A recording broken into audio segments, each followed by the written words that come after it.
రేపు కొలువుదీరే కొత్త కేబినెట్ పై రాష్ట్ర వ్యాప్తంగా ఆసక్తి నెలకొంది. కొత్త మంత్రివర్గంలో చోటు దక్కించుకునే నేతలెవరు? సీఎంతో పాటు 18 మంది ఉండాల్సిన మంత్రివర్గంలో ఏ జిల్లా నుంచి ఎవరెవరిని తీసుకుంటారు? ఇందులో 18 మంది రేపు ప్రమాణ స్వీకారం చేస్తారా లేదా కేబినెట్ 9 మందికే పరిమితం అవుతుందా? ముఖ్య నేతలకు కేటాయించే శాఖలేవి? ఇప్పుడు ఇదే చర్చగా మారింది. సామాజిక సమతుల్యంపై కాంగ్రెస్ అధిష్టానం ఫోకస్ పెట్టడంతో ఒకరిద్దరికి లక్కీ ఛాన్స్ దక్కే అవకాశం కనిపిస్తుంది. ఇక మైనార్టీలో ఒక్క ఎమ్మెల్యే కూడా గెలవకపోవడంతో 3 మైనార్టీ లీడర్లు కీలకంగా ఉన్నారు. వారిలో ఎవరో ఒకరిని మండలికి పంపి మంత్రివర్గంలోకి తీసుకోవాలని భావిస్తుంది కాంగ్రెస్ అధిష్టానం. మొత్తానికి కూడికలు తీసివేతల తర్వాత రేవంత్ రెడ్డి మంత్రివర్గంలో రేపు కొలువు దక్కేదెవరికి, ఆ తర్వాత మంత్రివర్గంలోకి రాబోయేదెవరు, ఎవరి అవకాశాలు ఎలా ఉన్నాయో ప్రముఖ రాజకీయ విశ్లేషకులు ప్రొఫెసర్ నాగేశ్వర్ గారు మనతో అందుబాటులో ఉన్నారు. నాగేశ్వర్ గారితో మాట్లాడదాం. నాగేశ్వర్ గారు, జిల్లాల వారీగా సామాజిక సమతుల్యం, సీనియారిటీ, జిల్లాకు ఒకరిద్దరికి అవకాశాలు, ప్రతి జిల్లాకు ప్రాతినిధ్యం, ఏ పార్టీ అధికారంలోకి వచ్చినా వీటిని దాదాపుగా పరిశీలిస్తుంది. అలా రేవంత్ క్యాబినెట్లో ఎవరెవరు ఉండబోతారు అనే దానిపై ఒక చర్చ జరుగుతుంది. అందులో జిల్లాల వారీగా ఎవరికి ఎందుకు అవకాశం రాబోతుంది అనే అంశంపై మీతో మాట్లాడదాం. దానికంటే ముందు ఇప్పుడు మనం మాట్లాడబోయే వాళ్ళంతా వీళ్ళే కాదు, ఇంకా 64 మంది ఎమ్మెల్యేలకు మీరు నిన్ననే క్లాస్ కూడా ఇచ్చొచ్చారు. ఏంటి మీరు వాళ్ళకి ఏం క్లాస్ తీసుకున్నారు, వాళ్ళకి ఏం వివరించారు? అందులో చాలామంది కొత్త వాళ్ళు ఉన్నారు. ఇప్పుడు ఈ క్యాబినెట్లో మనం చెప్పుకోబోయే మంత్రులంతా కూడా మీ క్లాస్కి అటెండ్ అయిన విద్యార్థులే. వాళ్ళంతా ఏం చెప్పారు వాళ్ళకి, వాళ్ళు ఏం అడిగారు మిమ్మల్ని? అంటే మంత్రులందరూ హాజరు కాకపోవచ్చు, ఎందుకంటే కొంతమంది మిస్ కావచ్చు కూడా. కానీ వాళ్ళకు నేను చెప్పింది, నన్ను అడిగింది, చెప్పింది కూడా అసెంబ్లీ వ్యవహారాలు ఎలా నడపాలి, అసెంబ్లీ ప్రొసీడింగ్స్ లో ఉండే వివిధ రకాల డైమెన్షన్స్ ఏంటి, practice and procedure of parliament by Kaul and Shakdher అని పుస్తకం ఉంది. అది most authentic. It is considered to be the final volume. మీకు లోక్సభలో కానీ అసెంబ్లీలో కానీ ఎక్కడ అనుమానం వచ్చినా కౌల్ అండ్ షెక్దర్ను సంప్రదిస్తారు, రెఫర్ చేస్తారు. అందువల్ల ఆ పుస్తకాన్ని తీసుకెళ్ళి అందులో ఉన్న ముఖ్యమైన అంశాలు చెప్పాను. అంటే ఎలా ప్రొసీజర్స్ ఏంటి, 0 అవర్లో ఎలా ఉంటుంది, క్వశ్చన్ అవర్ అంటే ఏంటి, క్వశ్చన్స్ అడిగే పద్ధతి ఏంటి, వివిధ రకాల మోషన్స్ ఏంటి, call attention motion, adjournment motion, ఇలా అసెంబ్లీకి ప్రిపేర్ అయ్యి ఎలా రావాలి, అసెంబ్లీ లైబ్రరీ రిసోర్సెస్ ఎలా ఉపయోగించుకోవాలి, రీసెర్చ్ టీమ్ను ఎలా ఏర్పాటు చేసుకోవాలి, కాన్స్టిట్యున్సీలో ఉండే వివిధ శాఖలు, వివిధ అధికారులు, వారితో ఉండాల్సిన సమన్వయం ఏంటి, ఎథిక్స్, లెజిస్లేటివ్ ప్రివిలేజెస్ ఏంటి, ఇవి మెయిన్గా చెప్పింది. Okay, right. ఇప్పుడు మీ క్లాస్ తీసుకున్న ఆ విద్యార్థుల్లో చాలామంది క్యాబినెట్లో కూడా వచ్చే అవకాశం ఉంది. మన జిల్లాల వారీగా క్యాబినెట్ చూద్దాం. మనకున్న సమాచారం ప్రకారం రేపు 1:04 మధ్యాహ్నం సరిగ్గా 1:04 రేవంత్ రెడ్డి ముఖ్యమంత్రిగా, ఉప ముఖ్యమంత్రిగా బట్టి విక్రమార్క ఇద్దరు ప్రమాణ స్వీకారం చేయబోతున్నారు. వారితో పాటు 7 మంత్రులు ఉండే అవకాశం ఉన్నట్లు మనకు తెలుస్తుంది. అంటే ఓవరాల్ 9, రేపు 9, ఆ తర్వాత ఇంకొక 9 పెండింగ్లో ఉంటాయి. ఆ 9 క్యాబినెట్ మినిస్టర్స్ ఎవరు అనేది భవిష్యత్తులో తేల్చే అవకాశం ఉంది. ఈ 9లో దాదాపు ప్రతి జిల్లాకు కూడా అవకాశం ఇచ్చేలా ఒక ఏదో ప్లాన్ చేసినట్లయితే మనకు సమాచారం అందుతుంది. చూడాలి దానికి సంబంధించి ఎంతమంది అనే దానిపై ఇంకా క్లారిటీ రావాల్సింది. అది 9 ఉంటుందా, 15 ఉంటుందా, 18 పూర్తిగా అంటే క్యాబినెట్ మొత్తం ఉండాలి అంటే 18, 1+17 ఉంటారు. సీఎం కాకుండా మరో 17 మంది మంత్రులు మీకు తెలుసు ఇక సంఖ్యా ప్రకారం. అందులో ముఖ్యంగా రేపు ప్రమాణ స్వీకారం చేసే 2 నేతలు రేవంత్ రెడ్డి ముఖ్యమంత్రి, మళ్ళీ బట్టి విక్రమార్క డిప్యూటీ సీఎం. అంటే వీళ్ళిద్దరికి రేవంత్ రెడ్డి అయితే ఖచ్చితంగా పార్టీని ముందుకు నడిపారు. ప్రచారంలో ఆయనే కీలకంగా ఉన్నారు. పిసిసి అధ్యక్షుడు, ఆయనకు ముఖ్యమంత్రి పదవి ఇచ్చారు. సిఎల్పి నాయకుడు బట్టి విక్రమార్క కాబట్టి ఆయనకు డిప్యూటీ సీఎం ఇచ్చారు అనుకోవచ్చా? ఇందులో కూడా ఏదైనా సమీకరణాలు ఇంకా దోహదం చేశాయా వీరిద్దరికి ఇవ్వడంలో? అంటే ఇప్పుడు మనకు రాజ్యాంగం రీత్యా 15% ఆఫ్ ద అసెంబ్లీ స్ట్రెంత్ మించి క్యాబినెట్ ఉండకూడదు. అవును, అది ఒకప్పుడు ఇష్టం వచ్చినట్టుగా ఉండేది. దాన్ని నివారించడానికి రాజ్యాంగ సవరణ చేసి లిమిట్ పెట్టారు. అందువల్ల 119 అసెంబ్లీ సీట్లు ఉన్నాయి కనుక ఇందులో 15%, అంటే 18 మంది మించి ఉండకూడదు. అంటే 18 మంది ఎమ్మెల్యేలైనా కావచ్చు, ఎమ్మెల్సీలైనా కావచ్చు, ఏ సభలో కూడా సభ్యుడు కాకపోవచ్చు. 6 నెలల లోపల మా సభ్యుడైతే సరిపోతుంది, 6 months లోపల. సో ఇందులో ముఖ్యమంత్రి కూడా ఈక్వలే. మన రాజ్యాంగం ప్రకారం ఏంటంటే ముఖ్యమంత్రి కూడా ఒక మంత్రి, ఫస్ట్ అమాంగ్ ఈక్వల్స్ అంటారు. సో ఇక్కడ మీరు అన్నట్లు రేవంత్ రెడ్డి ఆల్రెడీ ప్రకటించేశారు కనుక మనం ప్రత్యేకంగా చర్చించేది. ఎందుకంటే రేవంత్ రెడ్డికి మొదటి నుంచి గట్టి పోటీ ముఖ్యమంత్రి పదవికి అనుకున్నది బట్టి విక్రమార్క. ఉత్తమ్ కుమార్ రెడ్డి, కోమటిరెడ్డి వెంకటరెడ్డి ఇలా కొన్ని పేర్లు వచ్చినా ప్రధానంగా ఉత్తమ్ కుమార్ రెడ్డి కన్నా కూడా ఉత్తమ్ కుమార్ రెడ్డి కూడా లిస్టులో ఉన్న బట్టి విక్రమార్క పేరు రావడానికి ఆయన సామాజిక నేపథ్యం కారణం. ఎందుకంటే ఎస్సీ కనుక భారతదేశవ్యాప్తంగా కాంగ్రెస్ సామాజిక న్యాయ రాజకీయాలు సోషల్ జస్టిస్ పాలిటిక్స్ అంటోంది కనుక మేము చూడండి దళితును సీఎం చేసి, ఎందుకంటే కేసీఆర్ దళితును ముఖ్యమంత్రి చేస్తా అన్నాడు, ఆయన చేయలేదు. కాంగ్రెస్ పార్టీ ఎప్పటికీ విమర్శిస్తూ కూడా వస్తుంది దళితును ముఖ్యమంత్రి చేస్తారని చేయలేదని. తెలంగాణలో సామాజిక కంపోజిషన్ కూడా it's a very big state with big marginalise community population. మీకు ఎస్సీ ఎస్టీ మైనారిటీ బీసీలు ఎక్కువ. కొన్ని అంచనాల ప్రకారం 18% దాకా ఎస్సీస్ ఉంటారు, 10% దాకా ఎస్టీస్ ఉంటారు, 54% వరకు కూడా మీకు బ్యాక్వర్డ్ క్లాసెస్ ఉంటారు. సో అందువల్ల ఈ స్టేట్లో రిప్రజెంటేషన్ ఇవ్వాలని. కానీ ఈ సమాజం వచ్చే వరకు మనందరికీ తెలుసు ఎవరి ఆధిపత్యం ఉంటుంది. సో ఇప్పుడు అసెంబ్లీలో కూడా మన మీడియా లెక్కలు 40కి పైగా రెడ్లే ఉన్నారని, అంటే 1/3 ఆఫ్ ద అసెంబ్లీ రెడ్డిస్. ఇందులో బీజేపీ కావచ్చు, బీఆర్ఎస్ కావచ్చు, కాంగ్రెస్ కావచ్చు. అందువల్ల రెడ్డిస్ యొక్క డామినేషన్ కాదనలేము. నాకు గుర్తున్నంత వరకు ఏకే ఆంటోనీ కమిటీ రిపోర్ట్ ఇచ్చింది 2014లో ఓడిపోయాక. సో ఏకే ఆంటోనీ కమిటీ ఇచ్చిన రిపోర్ట్లో కూడా తెలంగాణ విషయంలో బలమైన సామాజిక వర్గాన్ని డిజోన్ చేసుకోవడం వల్ల అప్పుడు పొన్నా లక్ష్మయ్యను బీసీ అని చెప్పి ఆయన పీసీసీగా ప్రొజెక్ట్ చేశారు. కానీ జరిగిన అప్పుడు ముఖ్యమంత్రి అని అనలేదు, కానీ ఆ డ్యామేజ్ జరిగింది అనేటువంటిది కాంగ్రెస్ పార్టీలో అంతర్గత రివ్యూల్లో కూడా ఒక ప్రధానమైన అంశం. ఏకే ఆంటోనీ కమిటీపై రిపోర్టు చర్చించినప్పుడు కూడా అందువల్ల ఒక డామినెంట్ సోషల్ కమ్యూనిటీ రాష్ట్రంలో మొదటి నుంచి కూడా కాంగ్రెస్తో ఉన్నారు. మీరు కాంగ్రెస్ ముఖ్యమంత్రులు అందరూ తీయండి, అత్యధిక మంది మనకు రెడ్డిసే కనబడతారు. వైఎస్ రాజశేఖర రెడ్డి, ఎం చెన్నారెడ్డి, నెదురుమల్లి జనార్దన్ రెడ్డి, కోట్ల విజయభాస్కర్ రెడ్డి, కాసు బ్రహ్మానంద రెడ్డి, భవనం వెంకట్రామరెడ్డి, బెజవాడ గోపాల్ రెడ్డి, నీలం సంజీవరెడ్డి, టంగుటూరు అంజయ్య కూడా రెడ్డి పేరు ఉండదు రెడ్డి. ఇలా లిస్ట్ అవుట్ తీస్తే మీకు అంతా వైఎస్ రాజశేఖర రెడ్డి వరకు. సో అందువల్ల ఈ మొత్తం లిస్ట్ మొత్తం నీకు రెడ్డిసే కనబడతారు. సో అందువల్ల సోషల్ కాంపోజిషన్ లో ఎలా ఉన్నా పొలిటికల్ లీడర్షిప్, ఎందుకంటే రెడ్డిస్లో ఉన్నది ఏంటంటే ఒక జీవన శైలి. ఊర్లో ఒక రెడ్డి ఉన్నా ఏమున్నా లేకపోయినా ఒక తెల్లటి బట్టలు వేసుకొని ఏం పడేలా అంటారు ప్రజలు. ఆ నాయకత్వ లక్షణం సహజ శైలి. అది మీరు అనడమే కాదు, రేవంత్ రెడ్డి కూడా ఆ మధ్య ఒక సభలో ఇదే మాట అన్నారు, రెడ్డిలకే పాలన చేతనవుతుంది, పాలన చేతనవుతుంది రేవంత్ రెడ్డి అన్నారు. ఆయన అన్నాడు కానీ నేను ఎవరికైనా చేతనవుతుంది. అందువల్ల అవకాశం అంటే ఇస్తే ఎవరైనా చూపెట్టచ్చు, మీరైనా నేనైనా చూపెట్టచ్చు, అది సమస్య కాదు. కానీ రెడ్డిస్ కు ఉండే ఆ లీడర్షిప్ కల్చర్ అంటున్నా. కొంతమందికి కొన్ని ప్యాషన్స్ ఉంటాయి, ఇప్పుడు కొంతమందికి ఒక రకమైన ప్యాషన్ ఉంటుంది. సో రెడ్డిస్కి ఏంటంటే లీడర్షిప్ అనేది ఒక ప్యాషన్. మీరు ఊర్లలో కూడా చూడండి.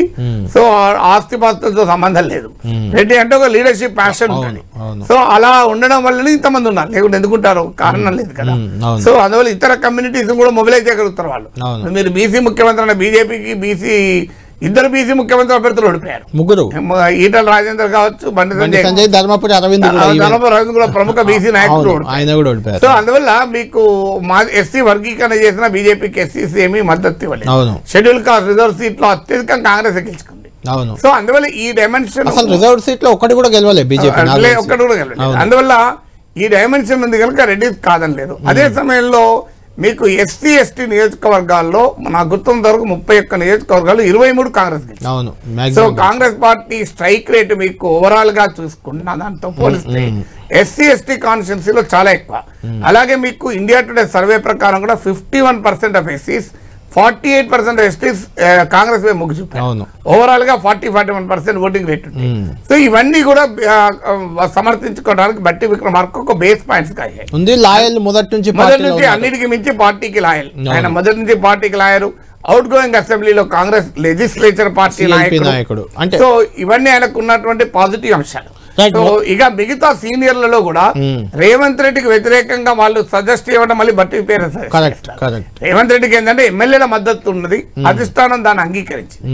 అందువల్ల ఆటోమేటిక్ గా బట్టి విక్రమార్క ఉప ముఖ్యమంత్రి పదవికి ఆటోమేటిక్ ఛాయిస్ అవుతారు. కరెక్ట్. అయితే ఇప్పుడు రేవంత్ రెడ్డిని ఓసీ నుంచి అంటే రెడ్డి నుంచి ముఖ్యమంత్రి, ఎస్సీ నుంచి డిప్యూటీ సీఎం ఇవ్వడం, అదే సమయంలో పీసీసీ అధ్యక్షుడిగా రేవంత్ రెడ్డి ఉన్నారు, సిఎల్పి నేతగా బట్టి విక్రమార్క ఉన్నారు.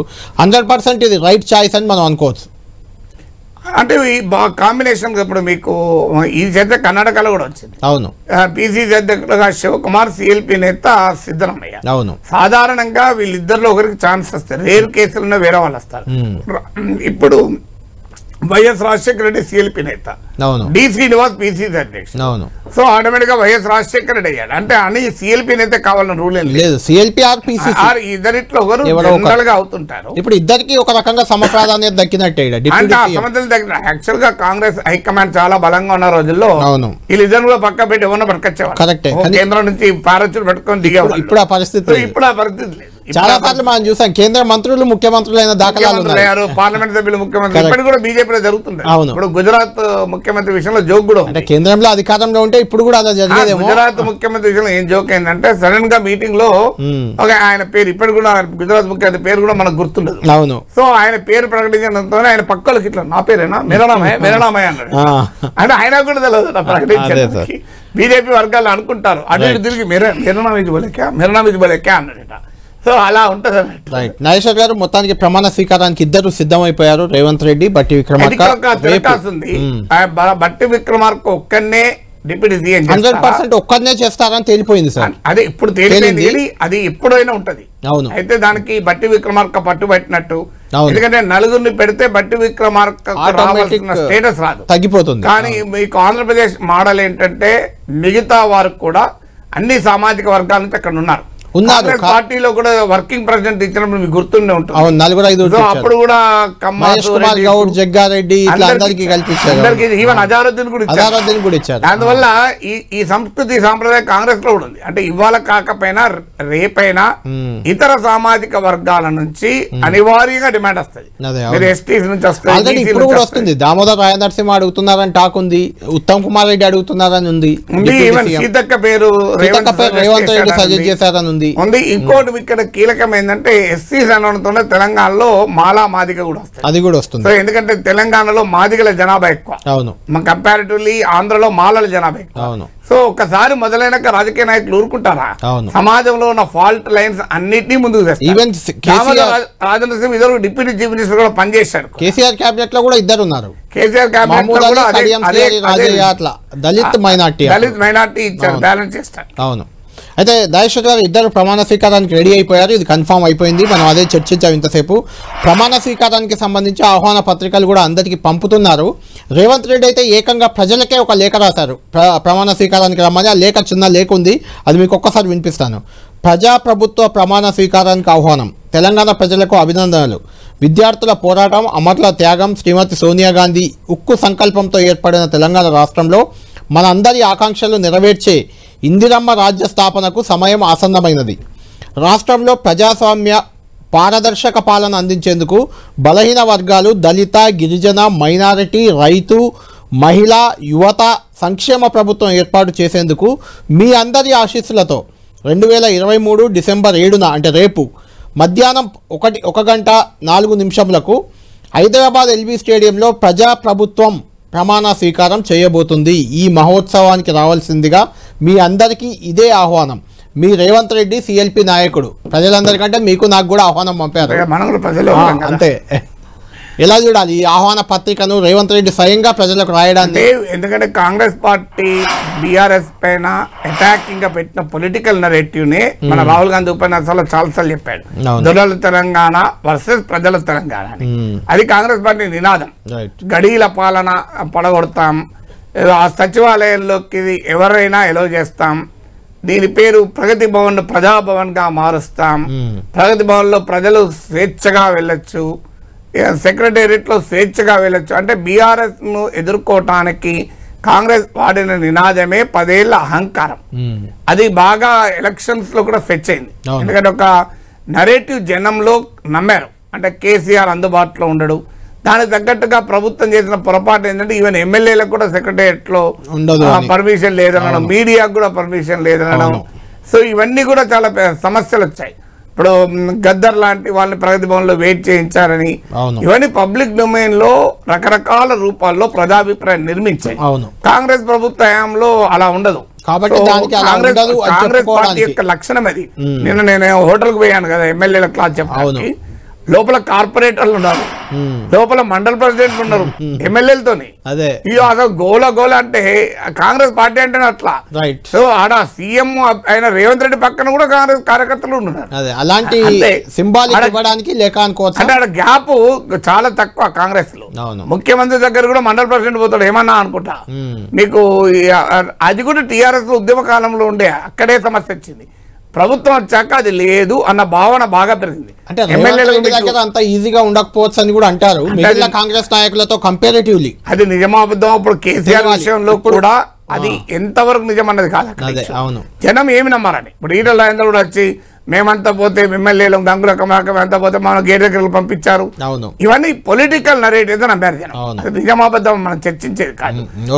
కానీ ఆ పొలిటికల్ నరేటివ్ కౌంటర్ గానీ కాంగ్రెస్ పార్టీ ప్రచారం ఇప్పుడు ఈ లేఖను అలా చూడాలి. ఓకే నాగేశ్వర గారు, నెక్స్ట్ కరీంనగర్ జిల్లా విషయానికి వద్దాం. కరీంనగర్ జిల్లా మొదటి నుంచి కూడా బీఆర్ఎస్ పార్టీకి కంచుకోటగా ఉంది. పార్టీ పెట్టి నుంచి అక్కడ మెజారిటీ ఎమ్మెల్యేలు బీఆర్ఎస్ వాళ్ళే ఉండేవాళ్ళు. తెలంగాణ శంకరరావు కేసీఆర్ ఎప్పుడు కరీంనగర్ నుంచే మొదలు పెట్టేవారు. ఈసారి కూడా ప్రచారాన్ని హుస్నాబాద్ ఉమ్మడి కరీంనగర్ జిల్లా నుంచే ప్రారంభించారు. కరీంనగర్ ఎంపీగా కూడా 3 సార్లు పనిచేశారు. అయితే ఈసారి కరీంనగర్ జిల్లా మాత్రం కాంగ్రెస్ పార్టీ వైపు నిలబడింది.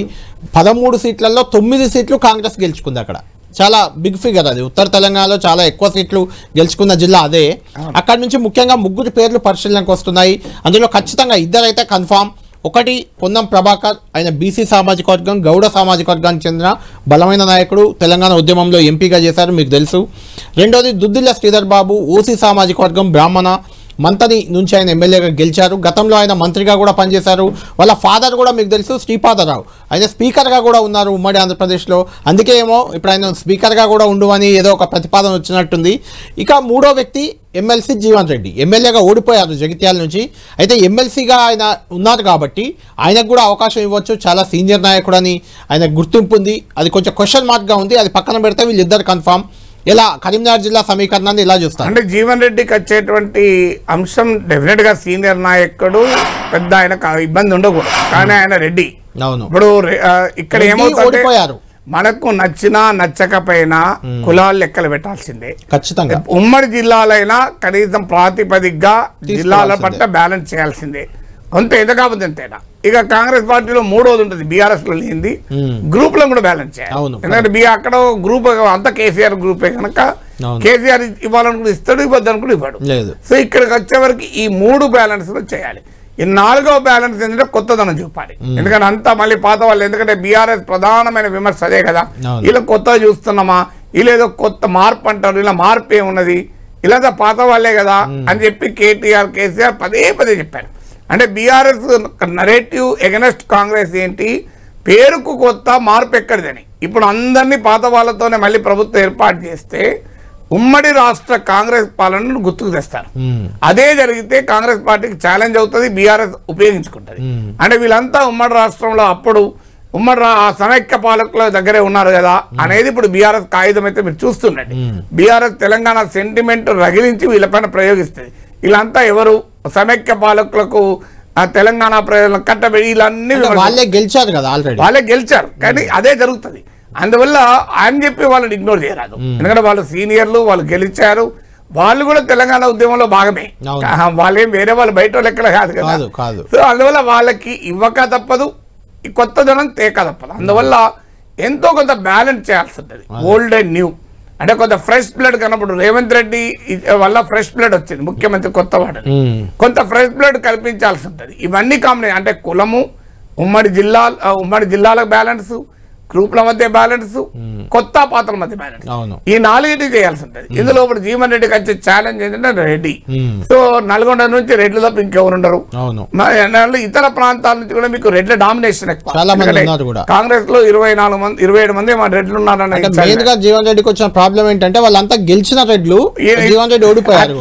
అయితే ఎమ్మెల్సీగా ఉన్నాడు, ఆయన టర్మ్ కూడా అయిపోతుంది ఇంకా. అందువల్ల ఆయన ఒక పాసిబిలిటీ ఏంటంటే శాసన మండలి చైర్మన్ కూడా ఉంటుంది. శాసన మండలి మండలిలో బలం లేదు, ఇప్పుడు శాసన మండలిలో మద్దతు లేదు కానీ వస్తుంది. ఇప్పుడు టీఆర్ఎస్ గెలిచినప్పుడు కూడా మద్దతు లేదు కదా. స్వామి గౌడ్ ఎట్లా చైర్మన్ అయ్యాడు. సో అటోళ్ళు ఇటు మారుతారు కదా, మనకు తెలియదు జరిగిపోద్ది అంటారు. సో శాసన మండలి పక్షం వచ్చి చేరిపోతుంది కదా, అది ఎలాగపోతే రేపైనా జరిగేది మీరు చూడండి. లేకపోతే ఎన్టీ రామారావు లాగా అవుతుంది. ఎన్టీ రామారావు ముఖ్యమంత్రి అయినప్పుడు శాసన మండలే కదా ఆయనకు పెద్ద ఛాలెంజ్. అప్పుడు కోపాచారం రద్దు చేసి పడేసారు. సో అందువల్ల కాంగ్రెస్ పార్టీ అయినా అదే జరుగుతుంది అక్కడ కూడా. సో వైసీపీకి మెజార్టీ రాలేదు స్లోగా. మీకు ఆంధ్రప్రదేశ్ లో ఒకప్పుడు తెలుగుదేశం డామినేషన్ కదా, అందుకే 300 బిల్లు కౌన్సిల్ ఆపారు కదా. పెద్ద చర్చ కౌన్సిల్ రద్దు చేస్తూ ఆంధ్రప్రదేశ్ అసెంబ్లీ తీర్మానం మళ్ళీ తర్వాత ఉపసంహరించుకున్నారు. సో అందువల్ల ఆయనకు ఆ స్కోప్ ఉంది. ఇవాళ కాకపోతే రేపైనా శాసన మండలి చైర్మన్ గా అయ్యే స్కోప్ ఉంది. కాకపోతే మీరన్న శ్రీధర బాబు మేనిఫెస్టో కమిటీ చైర్మన్, విద్యాధికుడు, ఆయన పెద్ద వివాదాలతో ఉన్న వ్యక్తి కాదు, నోరు జారే వ్యక్తి కాదు, సౌమ్యుడు. ఆయనకున్న క్వాలిటీస్ ఆయనకున్నాయి. ఆయన సామాజిక నేపథ్యంలో ఎవరు పోటీ లేరు, ఆ స్థాయిలో ఉన్న నాయకులు లేరు, ఎమ్మెల్యేలు కూడా ఉన్నారో లేరో డౌట్ లేరు. సో అందువల్ల ఆయనకు బహుశా సామాజిక నేపథ్య కోటాలో రాదు ఆయనకు. శ్రీధర్ బాబు వెటరన్ లీడర్, వాళ్ళ ఫాదరు అప్పుడు నక్సలైట్ల దాడిలో చనిపోయాడు. ఆయన ఒక చాలా కాంగ్రెస్ పార్టీ సాంప్రదాయ కుటుంబం అది. సో అందువల్ల ఆయనకు ఉండడంలో ఆశ్చర్యమే లేదు కదా. పొన్నం ప్రభాకర్ మీకు పార్టీలో సీనియర్ నాయకుడు, పార్టీకి ఇప్పుడు ఉప ముఖ్యమంత్రిలో ఇతర సామాజిక వర్గాలు కూడా ఇవ్వాల్సి వస్తే ఆయన పేరు ముందు ఉంటుంది. అయితే మధు యాస్గి గౌడ్ కనుక గెలిచి ఉంటే పోటీ అయ్యేవాడు. సో మధు యాస్గి గౌడ్ గెలవలేదు, లైన్ క్లియర్ అయిపోయింది. అందువల్ల పొన్నం ప్రభాకర్ కి అసలు అభ్యంతరం ఉంది. ఆయన పార్లమెంట్ సభ్యుడు, ఆయన యూత్ కాంగ్రెస్ NSUA నుంచి పార్టీలో ఉన్నాడు. సో ఆయన ఇవాళ కాంగ్రెస్ మ్యాన్ కాదు, ఇది కాంగ్రెస్ లోనే పుట్టి పెరిగిన నాయకుడు కదా. రైట్, నెక్స్ట్ మరో జిల్లాకు వెళ్దాం నాగేశ్వర్ గారు. ఆదిలాబాద్ జిల్లాలో ఈసారి పోటాపోటీ బీజేపీ దూసుకొచ్చింది. అక్కడ కాంగ్రెస్ పార్టీతో బీఆర్ఎస్ కొంత వెనుకబడింది, కానీ బీజేపీకి కాంగ్రెస్కి 4 సీట్లు వచ్చాయి. అక్కడ ప్రధానంగా ఇద్దరు అన్నదమ్ముల మధ్య పోటీ నడుస్తుంది నాగేశ్వర్ గారు. ఆదిలాబాద్లో బెల్లంపల్లి నుంచి గెలిచిన వినోద్, చెన్నూరు నుంచి గెలిచిన వివేక్ మధ్య పోటీ నడుస్తుంది. వినోద్ ఆల్రెడీ ఢిల్లీ వెళ్ళి సోనియా గాంధీని కూడా కలిశారు. గతంలో తాను మాజీ మంత్రి, నేను మంత్రిగా పనిచేశాను, నాకు అనుభవం ఉంది, నాకు ఇమ్మంటున్నారు. వివేక్ ఇచ్చే దిశగా రేవంత్ రెడ్డి కొంత ఏదో ఆలోచన చేసినట్లు ప్రచారం అయితే జరుగుతుంది. ముందు ఇద్దరిలో ఎవరికి వచ్చే అవకాశం ఉంది, ఎవరికి ఇచ్చే ఛాన్స్ మీకు కనిపిస్తుంది? నా అంచనా మొదట్లో వినోద్ యాక్టివ్ గా ఉండే పాలిటిక్స్ లో, వివేక్ అప్పుడు పాలిటిక్స్ లో ఉన్నాడో లేడో గుర్తులేదు, కానీ ఆ తర్వాత కాలం మొత్తం వివేక రాజకీయంగా యాక్టివ్. ఇప్పుడు బీజేపీలో కూడా ఆయన మేనిఫెస్టో కమిటీ చైర్మన్ ఉండే, సో పార్లమెంట్ సభ్యుడిగా ఉండే, సో పొలిటికల్లీ యాక్టివ్ వివేకే. సో అందువల్ల పాత రోజుల్లో వినోద్ ఉండే కానీ చాలా రోజుల క్రితం. అందువల్ల నాకు ఇద్దరు నియోజకవర్గాలకు నాకు కూడా సంబంధం ఉంది. బెల్లంపల్లి 20 ఏళ్ళు మొన్న నేను పుట్టిన ఊరు ఎదలాపురం అని మందమరి మండలం, అది వివేక్ కాన్స్టిట్యున్సీలో ఉన్న ఊరు. అందువల్ల నా జన్మభూమి కాన్స్టిట్యున్సీ. జన్మభూమి నుంచి ఎవరు మంత్రివర్గంలోకి రాబోతున్నారు? నా జన్మభూమి నాకు చదువు చెప్పిన గడ్డ బెల్లంపల్లి. అందువల్ల నాకు ఆ 2 కాన్స్టిట్యున్సీస్ తో, అంటే వాళ్ళిద్దరు వివేక్ వినోద్ ఎట్లనో నాకు 2 కాన్స్టిట్యున్సీస్. అఫ్ కోర్స్ నేను నా కర్మభూమి అది కాదు, హైదరాబాద్, మహబూబ్నగర్, రంగారెడ్డి ఉమ్మడి జిల్లాలో నా కర్మభూమి. ఆ జిల్లాల గురించి ఎవరు వస్తారో చర్చిద్దాం. అందువల్ల 40 ఏళ్ళుగా ఇక్కడే ఉన్నాం, ఇక్కడ ప్రజాప్రతినిధి అయిన గడ్డ అయితే. సో అందువల్ల ఎందుకు ఆ ఇద్దరిలో నా అంచనా బై ఆల్ మీన్స్ వివేకే అవుతాడు. సర్ప్రైజ్ ఒకవేళ వినోద్ అవుతే మాత్రం. రైట్, నెక్స్ట్ అదే జిల్లా నుంచి పోటీ పడుతున్న మరొక వ్యక్తి ప్రేమ్ సాగర్ రావు కూడా ఆదిలాబాద్ జిల్లా నుంచి రేస్లో ఉన్నారు. ప్రేమ్ సాగర్ రావు కూడా పోటీ పడుతున్నారు. ఆయన వెల్మ సామాజిక వర్గానికి చెందిన నాయకుడు. ఆయనకున్న ఛాలెంజ్ ఏంటంటే, ఒక ఛాలెంజ్ ఆయన బట్టి వర్గం. అవును, ఇది డిక్లేర్డ్ నోన్ బట్టి పాదయాత్ర కూడా అక్కడే ఏర్పాటు చేశారు. ప్రేమ్ సాగర్ రావు ఇది వెరీ వెరీ లాయల్ బట్టి ఫాలోవర్. అవును, బట్టి ఫాలోవరే కాదు, రేవంత్ వ్యతిరేక వర్గం కూడా. సో బట్టి ఫాలోవర్ ఉంటూ ఎవరి వర్గం ఉండాల్సిన అవసరం లేకుండా. కానీ ఆయనకున్న అడ్వాంటేజ్ ఏంటంటే, కాంగ్రెస్ పార్టీలో ఉమ్మడి ఆదిలాబాద్ జిల్లాలో ఎవరు లేనప్పుడు పార్టీని తానే నడిపాడు. వాళ్ళ వైఫ్ కూడా జిల్లా కాంగ్రెస్ అధ్యక్షురాలు. ఆమె చాలా యాక్టివ్ కూడా. ఆమె చాలా యాక్టివ్, ఆమెకు చాలా మంచి పేరు కూడా ఉంది. ప్రేమ్ సాగర్ రావుకి ఇవ్వాలా, వాళ్ళ భార్యకి ఇవ్వాలా అనే చర్చ కూడా జరిగింది. అంటే బాగున్నాం, భార్యకి చాలా మంచి పేరు కూడా. సో ఆమె ఈ ప్రేమ్ సాగర్ తక్కువ మాట్లాడతాడు కానీ కలుపుకుపోతుంది, కార్యకర్తలందరినీ ఆమెకే సంబంధం. సో అందువల్ల ఆమె మీకు అక్కడికి వచ్చేవరకు ఏంటంటే కాంగ్రెస్ పార్టీకి ఎవరు లేని సమయంలో ఆదిలాబాద్ జిల్లాలో అన్ని తానే చూసుకున్నాడు. అది ఆయనకున్న పాజిటివ్ అంశం. బట్టి లాయలిస్ట్ పాజిటివ్. రేవంత్ వ్యతిరేక వర్గం అంటే రేవంత్ ఎంత గట్టిగా వ్యతిరేకిస్తాడా, ఆయన ముఖ్యమంత్రి పదవిలో ఉన్నాడు, బియాండ్ అ పాయింట్ ఆయన పట్టుబడతాడా, బట్టి గట్టిగా పట్టుబడచ్చు. కానీ ఆయనకున్న అడ్వాంటేజ్ డిసడ్వాంటేజ్ విలమ. సో ఉమ్మడి ఆదిలాబాద్ లో ఆయనకు పోటీ ఉండడం ఒక ఆస్పెక్ట్, వివేక్ ఒక్కరైతారు ఎలాగూ, ఇంకొకరు పోటీ లేరు, ఇక మిగతా వాళ్ళు ఎవరు లేరు. ఎందుకంటే అక్కడ ఆదిలాబాద్, ముదోల్, కాగజ్ నగర్ ఈ సీట్లన్నీ మీకు బీజేపీ గెలిచింది. సో అదొక అడ్వాంటేజ్ కూడా ఉంటుంది. అక్కడ కాంగ్రెస్ పార్టీ గెలిచింది, బీజేపీ కూడా సీటు బోత్ అంతే అంతే, అది ఒక్కటే, అది కొత్త ఆయన కొత్త తను. అందువల్ల అక్కడ అడ్వాంటేజ్ ఉంది. అంటే వివేక్ కూడా డామినేట్ కాస్ట్ అయితే కష్టం వచ్చేది. అయితే ఆయనకున్న ఛాలెంజ్ అక్కడ నుంచి ఆదిలాబాద్ నుంచి కాదు, ఆయనకున్న ఛాలెంజ్ జూపల్లి కృష్ణారావు, ఇక్కడ ఆయన మాజీ మంత్రి ఎల్లారెడ్డి మదన్ మోహన్ రావు, కాంగ్రెస్ పార్టీకి ఐటీ విభాగము, ఇవన్నీ ఈ చర్చ కూడా ఉంది.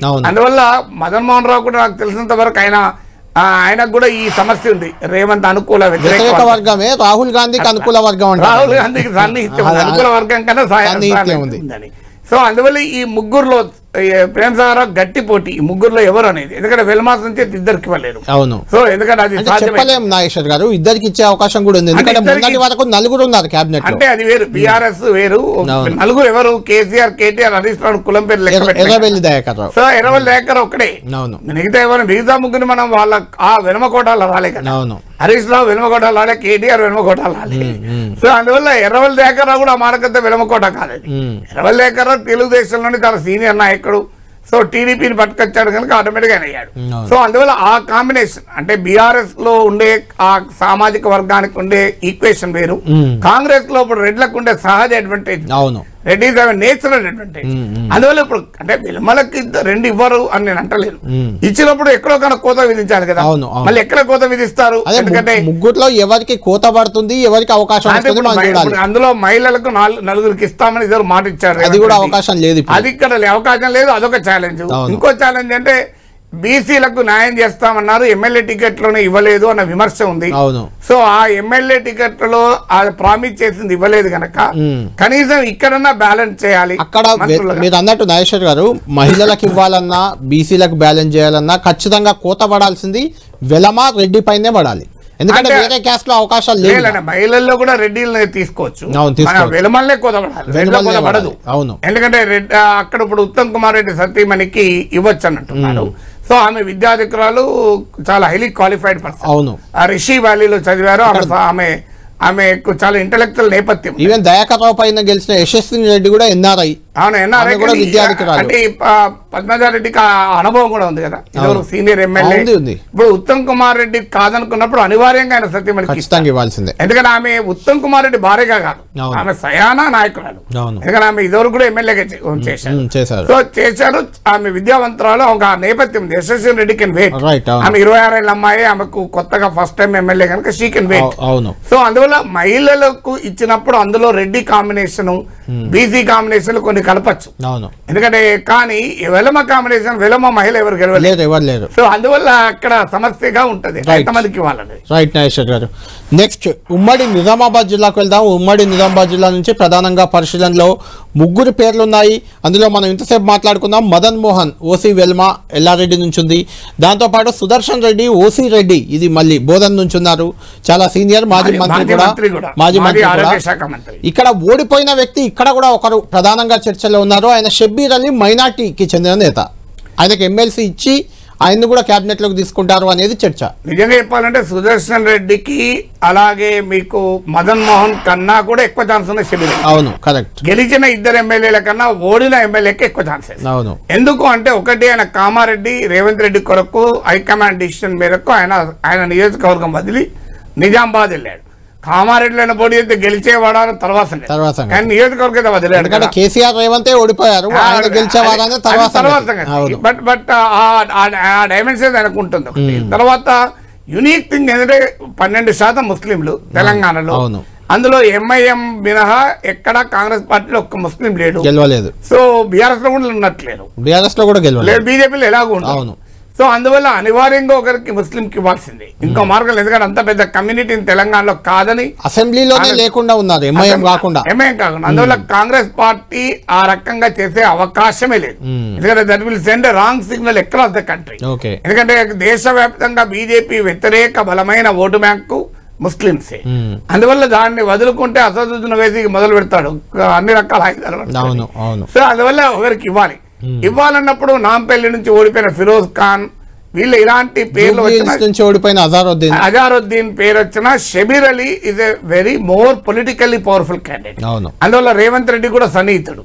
సో ఈ కాంగ్రెస్ సీనియర్లలో రేవంత్ ను వ్యతిరేకించని నాయకుల్లో మల్లు రవి వస్తాడు, షబీర్ అలీ వస్తాడు. వీళ్ళిద్దరూ రేవంత్ రెడ్డిని కాంగ్రెస్ సీనియర్లు అంతా వ్యతిరేకించినప్పుడు, కాంగ్రెస్ సీనియర్లు రేవంత్ పైన అలిగినప్పుడు గులిగినప్పుడు వీళ్ళు అండగా ఉన్న నాయకులు. అందువల్ల ఆ మేరకు వారికి దే విల్ బి రివార్డెడ్. అందువల్ల ఇదొక షబీర్ అలీ శాసన మండలి కూడా గతంలో కూడా సభ్యుడు ఉన్నారు. సో నేను ఎమ్మెల్సీగా మొదటి 1 year వరకు ఉన్న తెలంగాణ మంత్రిగా కూడా ఉన్నారు. అందువల్ల హైదరాబాద్ కు మంత్రి, జిల్లా ఇన్ఛార్జ్ మంత్రిగా కూడా. అందువల్ల most probably Shabbir Ali chances. ఇక మిగిలిన ఇద్దరు ఆ సామాజిక కాంబినేషన్లు కలిస్తే సుదర్శన్ రెడ్డి, మదన్మోహన్ ఇద్దరు potentially strong candidate. Right Nageshwar garu, next మరో జిల్లాకు వెళ్దాం. ఉమ్మడి మెదక్ జిల్లా, ఇది సీఎం కేసీఆర్ సొంత జిల్లా, హరీష్ రావు సొంత జిల్లా. ఇక్కడ నుంచి కేవలం 3 గెలిచారు. మొన్నటి ఎన్నికల్లో 10 అసెంబ్లీ నియోజకవర్గాలు ఉంటే 7 బీఆర్ఎస్ గెలిచింది. కేవలం 3 నారాయణఖేడ్ నుంచి సంజీవరెడ్డి, మెదక్ నుంచి రోహిత్ రావు, మైనంపల్లి రోహిత్ రావు, వాళ్ళిద్దరు కొత్త వాళ్ళు, వాళ్ళకి అవకాశం ఎలాగూ ఉండదు. ఇక మిగిలిన ఒకే ఒకరు గెలిచింది ఆందోళన నుంచి దామోదర్ రాజనరసింహ, మాదిగ సామాజిక వర్గం. అది కూడా ఖచ్చితంగా ఆయనకు ఛాన్స్ ఖచ్చితంగా ఉండబోతుంది. ఆయన డిప్యూటీ చీఫ్ మినిస్టర్గా పనిచేశాడు, కాంగ్రెస్ పార్టీ వర్కింగ్ కమిటీకి ఇన్వైటీ. సో తెలంగాణ నుంచి ఆయనకి ఇన్వైటింగ్ ఉన్నది. అంటే వంశీ మోహన్ ఉన్నాడు కానీ వంశీ చంద్ర రెడ్డి ఉన్నాడు కానీ ఈయన సీనియర్ నాయకుడు. సో ఆయన వన్ ఆఫ్ ది ముఖ్యమంత్రికి క్లైమేట్. సో అందువల్ల అంటే మీరు అన్నట్లు అందులో మాదిగ సామాజిక వర్గం తెలంగాణలో అదొక మాలల కన్నా పెద్ద సామాజిక వర్గము. ఎస్సీ వర్గీకరణ జరగక చాలా ఆందోళనలుగా ఉన్న వర్గం, రెస్ట్లెస్ కమ్యూనిటీ. ఒక రకంగా బీజేపీ వర్గాన్ని తన వైపు తిప్పుకోవడానికి ప్రయత్నం కూడా చేస్తుంది. మొన్న ఇటీవల మాదిగ ఉపకులాల విశ్వరూప సభ పెట్టి ఏకంగా మోడీ హాజరయ్యాడు. కృష్ణమాదిగ ఓపెన్ గానే బీజేపీకి మద్దతు ఇచ్చాడు. రేపు లోక్సభ ఎన్నికలు రాబోతున్నాయి. సో ఆ సామాజిక వర్గాన్ని దూరం పెట్టలేరు, ఎందుకంటే that will send a wrong signal అవుతుంది. అందువల్ల ఆ సామాజిక వర్గం నుంచి ఉన్నాడు, డిప్యూటీ చీఫ్ మినిస్టర్గా పనిచేశాడు, సీనియర్ నాయకుడు. అందువల్ల ఇప్పుడు సమస్య కాంగ్రెస్ పార్టీకి ఇదే. చాలామంది సీనియర్లు మాజీ మంత్రులు ఉన్నారు. సో ఇప్పుడు వారికి ఏదో ఒక కాంబినేషన్ పెట్టుకోవాలి. ఇంత పర్సెంటేజ్ కొత్త వాళ్ళని పెట్టుకోవాలి, ఇంత పర్సెంటేజ్ మేము పాత వాళ్ళు పెట్టుకోవాలి. ఫస్ట్ టైం ఎమ్మెల్యేలకు ఇవ్వము, ఏదో అప్పుడు ఫస్ట్ టైం ఎమ్మెల్యేలకు ఇవ్వద్దు అని ఒక రూల్ పెట్టుకున్నారు. ఎందుకంటే అట్లా కనీసం కొంతమంది ఎలిమినేట్ ఫిల్టరింగ్ ఇది. అయితే ఈసారి ఏ రూల్ పెట్టినా ఏం పెట్టినా దామోదర్ రాజనరసింహ మాత్రం మస్ట్. ఇక ఆయనకు అనివార్యంగా ఏ రూల్ అయినా దానికి ఎక్సెప్షన్ ఉంటుంది కదా. సో ఫస్ట్ టైం ఎమ్మెల్యేకి ఏ పదవి ఇవ్వద్దు అని బీఆర్ఎస్ లో కూడా నిర్ణయించారు. కానీ కేసీఆర్ వేముల ప్రశాంత్ రెడ్డిని మిషన్ భగీరథ చైర్మన్ చేశారు. సో అందువల్ల ఎక్కడ అన్నిటికీ ఎగ్జెప్షన్స్ ఉంటాయి. 75 దాటితే కేంద్ర పార్టీలో నాయకత్వం ఉండొద్దన్న ఏడీఆర్ఎఫ్ ఎగ్జెప్షన్ ఇవ్వలేదు. అప్పుడు కొంతమంది పార్లమెంటరీ సెక్రటరీలను కూడా ఇచ్చారు, అవి తర్వాత తొలగించారు అనుకోండి. ఇప్పుడు లేదు, అవును. అయితే ఇక్కడ ఇంకొకటి ఇంట్రెస్టింగ్ ఫ్యాక్టర్ ఇదే, ఉమ్మడి మెదక్ జిల్లాలో ఒక్కరే దామోదర్ రాజనరసింహకి అవకాశం ఉంది కాబట్టి మరో అవకాశంగా, అంటే రెడ్డి సామాజిక వర్గం అనేది కొంత ఇబ్బందికరంగా ఉన్నా జగ్గారెడ్డి ఎమ్మెల్సీ ఇచ్చి జగ్గారెడ్డికి ఏమైనా మంత్రి పదవి ఇచ్చే అవకాశం మీకేమైనా కనిపిస్తుందా? అంటే జగ్గారెడ్డి పవర్ ఇన్ఫ్లుయెన్షియల్ లీడరు, ఓడిపోయారు. ఓడిపోయినా కూడా ఆయన ఈవెన్ రాహుల్ గాంధీ కూడా ఆయన గుర్తిస్తాడు. అవును. సో ఆయన బహిరంగ సభల్లో కూడా అనేక సందర్భాల్లో ఆయన ప్రత్యేకంగా గుర్తించేవాడు. సో జగ్గారెడ్డి పిసిసి ప్రెసిడెంట్ కు పోటీ పడ్డాడు. అవును. గెలిచుంటే ముఖ్యమంత్రి కూడా పోటీ పడేవాడు. చాలా అవుట్ స్పోకెన్ లీడరు. సో ఆయన బయట ఉంచితే కాంగ్రెస్ లో ఎక్కువ నష్టం కాబట్టి ఆయన లోపల ఉంచితే సమస్య లోపలికి తెస్తారు. ఏదో రూపంలో ఆయన లోపలికి తెస్తే సమస్య కొంత పరిష్కారం. అది బయట మాత్రం ఆయన జగ్గారెడ్డి, అంతే బయట ఉంటే జగ్గారెడ్డి. సో అందువల్ల కానీ బట్ సమస్య ఇక్కడే ఆల్రెడీ గెలిచిన రెడ్లే పోలడం, అది ప్రాబ్లం అవుతుంది. ఇప్పుడు ఓడిన రెడ్లను తీసుకొస్తే ఒక్కసారి ఓడిన వాళ్ళకి ఇస్తే ఒక జగ్గారెడ్డి ఎందుకుంటాడు, షబీర్ అలీ ఏమో సెపరేట్ కోట, అక్కడ ఎవరు ముస్లిం లేరు, ఎవరు లేనప్పటికీ ఎవరికి ఇవ్వగలరు, ఆల్రెడీ చాలా మంది ఉన్నారు. ఒక్కసారి ఆ రిలాక్సేషన్ ఇస్తే ఆటోమేటిక్ గా మిగతా డిమాండ్లు కూడా ముందుకు వస్తాయి. రైట్ నాగేశ్వర్ గారు, మరో జిల్లాకు వెళ్దాం. ఇప్పుడు మనం ఉమ్మడి రంగారెడ్డి జిల్లాకు వెళ్దాం. అది మన సిటీ అవుట్స్కర్ట్, మొత్తం హైదరాబాద్ చుట్టుపక్కల ఉన్న జిల్లా. అక్కడ పెద్దగా ఎవరు గెలవలేదు. పరిగి, వికారాబాద్, చేవెళ్ళ నుంచి గెలిచిన ముగ్గురు, వాళ్ళంతా కొత్త వాళ్ళు. అందులో ప్రసాద్ కుమార్ ఒకరు పాత వాళ్ళు అయినప్పటికీ, వికారాబాద్ మంత్రిగా ఉన్నప్పటికీ అదే సామాజిక వర్గం నుంచి వేరే చాలా మంది ఉన్నారు. వివేక్, బట్టి విక్రమార్క ఇలాంటి వాళ్ళు 2-3 ఉన్నారు కాబట్టి కొంచెం కష్టమయ్యేలా ఉంది. ఆయనను వదిలేస్తే మనకు మిగిలింది ఇక్కడ కూడా మళ్ళీ రెడ్డియే. ఇబ్రహీంపట్నం నుంచి మల్రెడ్డి రంగారెడ్డి, చాలా సీనియర్ నాయకుడు, కాంగ్రెస్ పార్టీ లాయలిస్ట్ కూడా. అన్న మల్రెడ్డి రంగారెడ్డి కూడా వెరీ స్ట్రాంగ్ క్లైమెంట్ కూడా. అవును, ఇప్పుడు జగ్గారెడ్డి లాగా బయట ఉంటే గట్టిగా మాట్లాడగలిగే నాయకులు మల్రెడ్డి రంగారెడ్డి. సో అందువల్ల హైదరాబాద్ సిటీలో పార్టీకి చాలా ఆప్షన్ తక్కువ.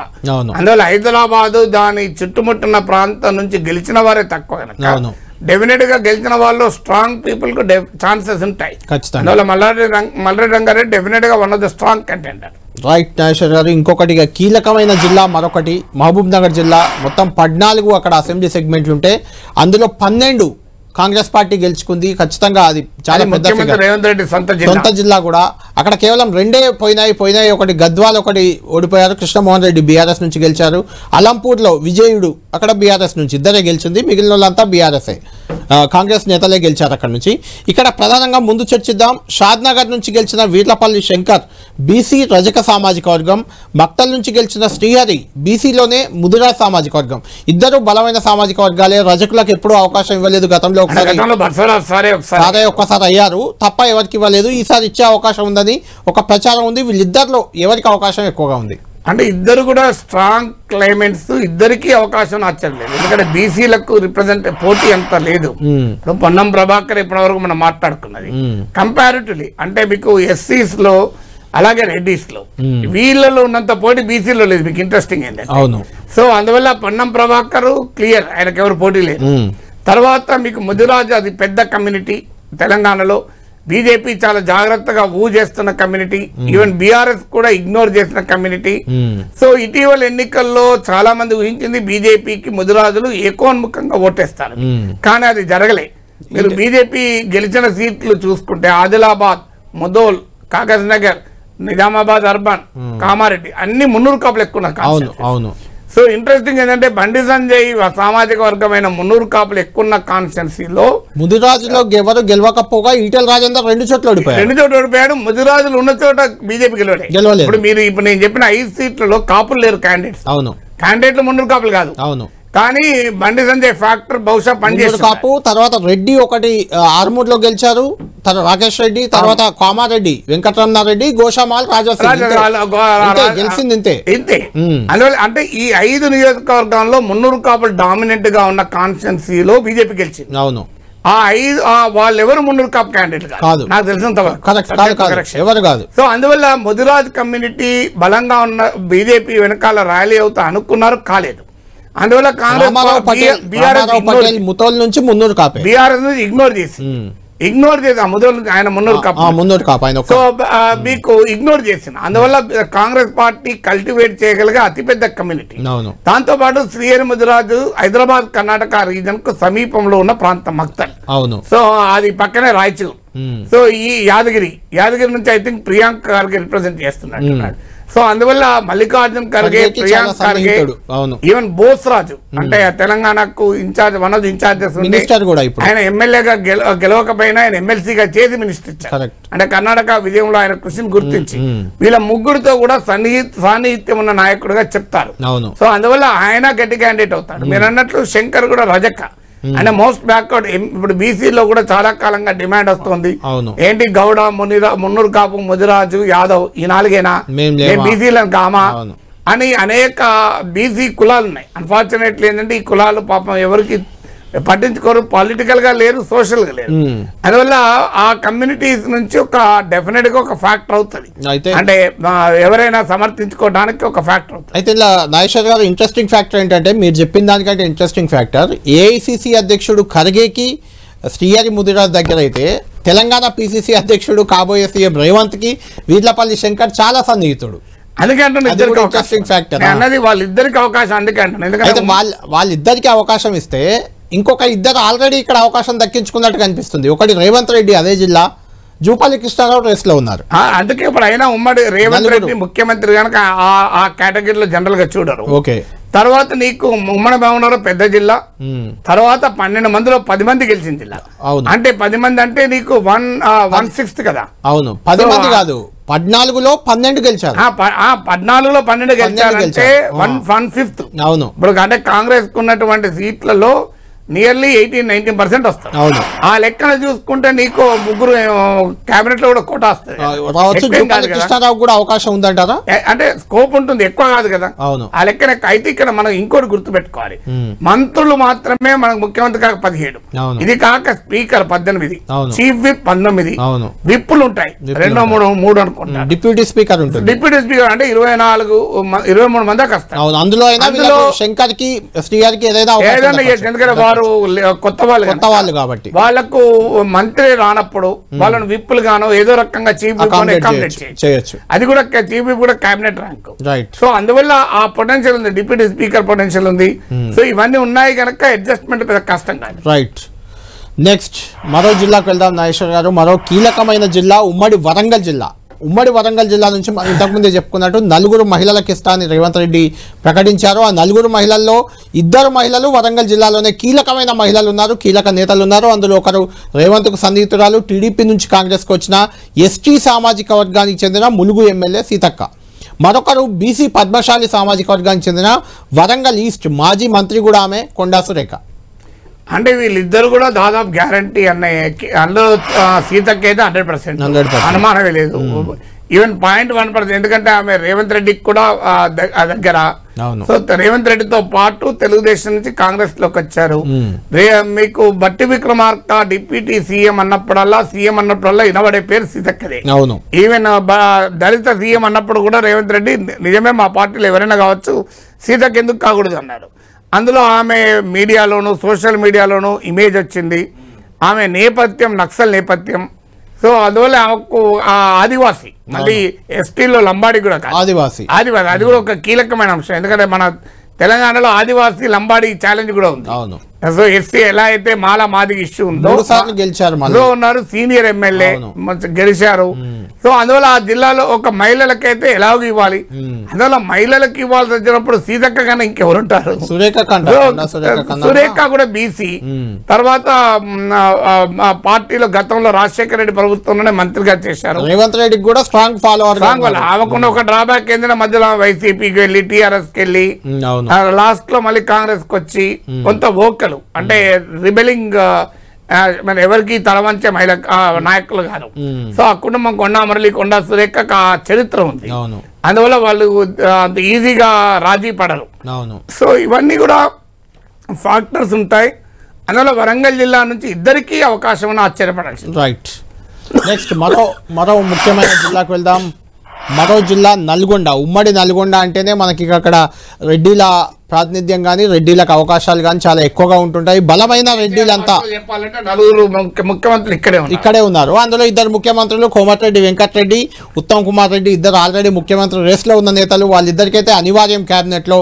ఒకవేళ ఉత్తమ్ కుమార్ రెడ్డి కాకపోయినా పద్మావతి రెడ్డికైనా ఆయన వద్దంటే అవకాశం ఖచ్చితంగా దక్కే ఛాన్స్ ఉంటుంది. అంటే డెఫినెట్ గా ఇంతకుముందు చెప్పినట్లు పద్మావతి రెడ్డి చాలా క్వాలిఫైడ్ కూడా. ఎందుకంటే నాకు వ్యక్తిగతంగా కూడా తెలుసు కుటుంబం. ఆమె రిషి వ్యాలీలో చదివా. Rishi valley is one of the top most schools. So ఆమె ఎకడమిక్, నాకు గుర్తున్నంత వరకు ఇంజనీరింగ్ గ్రాడ్యుయేట్, ఆర్కిటెక్చర్ గ్రాడ్యుయేట్ అనుకుంటాను. సో సబ్జెక్ట్ కరెక్షన్ చాలా. ఇప్పుడు మీకు ఆమె ఎడ్యుకేషన్ కానీ ఐటీ కానీ ఇలాంటి శాఖలు రిప్రజెంట్ చేయగలిగే సామర్థ్యం ఉన్న నాయకురాలు. సో ఆమె ఏదో ఉత్తమ్ కుమార్ రెడ్డి సతీమణిగా డమ్మీగా రావాల్సిన అవసరం కూడా లేదు. She individually capable women. So ఆమె తెలిసిన ఎవరైనా చెప్తారు. సో అందువల్ల ఉత్తమ్ కుమార్ రెడ్డి ముఖ్యమంత్రి కానప్పుడు ఉత్తమ్ కుమార్ రెడ్డికి సెంట్రల్ ఎలక్షన్ కమిటీ మెంబరు, కేంద్ర నాయకత్వంతో సన్నిహిత సంబంధాలు ఉన్నాయి. నిజంగానే ఏమాత్రం అవకాశం ఉన్నా ముఖ్యమంత్రి అయ్యడానికి బలమైన పోటీదారుల్లో ఉత్తమ్ కుమార్ రెడ్డి కూడా ఒకరు. మీకు రేవంత్ బట్టి కే ఫ్యాక్టర్స్ అయితే ఉన్నాయో ఉత్తమ్ కుమార్ రెడ్డి కూడా ఫ్యాక్టర్స్ ఉన్నాయి. ఆయన పిసిసి అధ్యక్షుడిగా చేశారు. ఇప్పుడు ఆయన పిసిసి చేస్తారని వార్త వస్తుంది, కానీ బహుశా ముఖ్యమంత్రి రెడ్డి ఉన్నప్పుడు పిసిసి కూడా రెడ్డి పెట్టారు, సాధ్యం కాదు. కానీ ఆయన స్పీకర్ గా అడుగుతున్నారని కూడా వార్తలు వస్తున్నాయి. శ్రీధర్ బాబుని, ఉత్తమ్ కుమార్ రెడ్డిని, దామోదర్ రాజ నరసింహని ముగ్గురిని స్పీకర్ గా ఉండమని అడుగుతున్నారని కూడా వార్తలు వస్తున్నాయి. సో అందువల్ల స్పీకర్ గా జనరల్ గా తీసుకోరు పొలిటీషియన్స్, ఎవరు యాక్టివ్ పొలిటీషియన్స్ తీసుకోరు. ఎందుకంటే తప్పనిసరి తప్ప ఏది రానప్పుడు ఏదో ఒకటి అనుకుంటుంది. అందువల్ల ఇద్దరికైతే కుటుంబంలో ఇవ్వడం కష్టం అయింది.